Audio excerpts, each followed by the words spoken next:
it's actually remarkable hearing you talk about all of this and then thinking like, is it just because you're in Connecticut and we're up here in the Commonwealth of Massachusetts? A lot of teachers have been just completely turned off to the profession because increasingly in the last 3 decades, ed reform took the form of standardized testing, becoming a larger and larger emphasis. And therefore, to have the capability as an educator to do your own thing became harder and harder and harder. And everything had to be extremely structured and planned to a specific curriculum, and not having the time to kind of let students have the time it takes to develop in the ways in which we're in part talking about right now in what you're saying. But you guys, just like every other state in the land, have standardized testing too. So what's the difference? So, well, we use the SATs, first of all. Every student, we got rid of what would be the equivalent to MCAS. Oh, no kidding. We opted to no longer use. So a couple of things happened in a lot of schools. We're not the only district. A lot of districts are doing it now. And even then, it is still a standardized test. There is an element of it being a standardized test. But a couple of things happen. First of all, it creates equity where every single junior in our school is now taking the SATs for free, their first time around. And that makes a huge difference. For sure. Cool. Yeah. It's also, I guess, I'll say my approach to it, but my department approach to it. And I've never taught, I don't teach an AP course at all, so I can't speak to the AP exams. I think those can be a little different sometimes.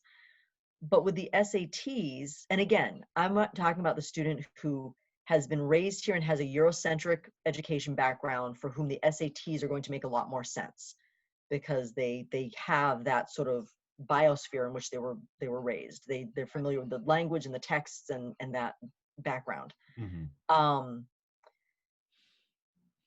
Part of the SATs is just becoming a good thinker. And so, for example, when I would do multiple choice questions that it really came down to what the best answer was. It was that, one option was definitely not the answer, but the other 3, depending on how you read it and how closely you looked at it and how closely you looked at the text, and it drove the kids nuts. I'll be honest. You can ask my kids. I was known as, I just tormented them in freshman year from the outset. We did things like when we'd read Jekyll and Hyde, we actually, and it wasn't just myself, a couple teachers did it, we would apply theory to Jekyll and Hyde. So while reading Jekyll and Hyde, they would also learn about Freudism, Darwinism, and Marxism.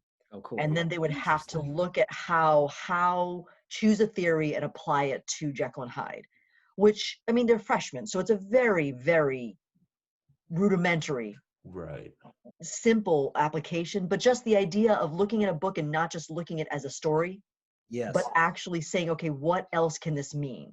We did it with, we actually started when they learned about Freud and when they learned about Darwin, they learned about Marx, they started with nursery rhymes, and they would have to apply for example, they take Baba Black Sheep and apply the Marxist perspective to Baba Black Sheep. And how does the person who's making the wool fit into that whole story? And so, again, it's a very rudimentary, but that idea of thinking critically about a text, it's not just about understanding why Jekyll does what he does, and it's the greater, like, what does it mean for society to function like this?